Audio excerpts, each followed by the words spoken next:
হুসাইন বলেন, আনা আপনার আব্বা আব্দুল্লাহ কি কোন নবীর মেয়ের জামাই নাকি? বলেন, আমার আব্বার নাম হলো আলী কাররামাল্লাহু ওয়াজহা।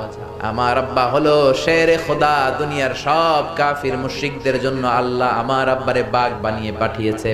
বিষ্ণু বললেন, তাই তো। আবার হুসাইন প্রশ্ন করলেন, নানা বলেন তো আপনার আম্মার নাম কি? বিষ্ণু বললেন, আমার মায়ের নাম আমিনা। হুসাইন বলল, নানাজি, জান্নাতে সর্বপ্রথম যেই মহিলাটা ঢুকবেন ওই মহিলাটা হলো আমার আম্মা জান ফাতিমা।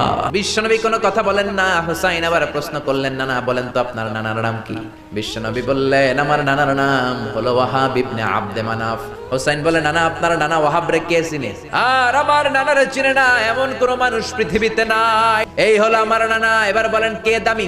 বিশ্বনবী আর ধৈর্য ধারণ করতে পারেন না, ধা ধা করে চোখের পানিগুলো ছেড়ে হোসেনকে বুকের মধ্যে জড়িয়ে ধরেন আর বলেন, হোসেন তুমি ঠিকই বলেছো, আসলে আমি নবীর চাইতে তোমার দাম আল্লাহর কাছে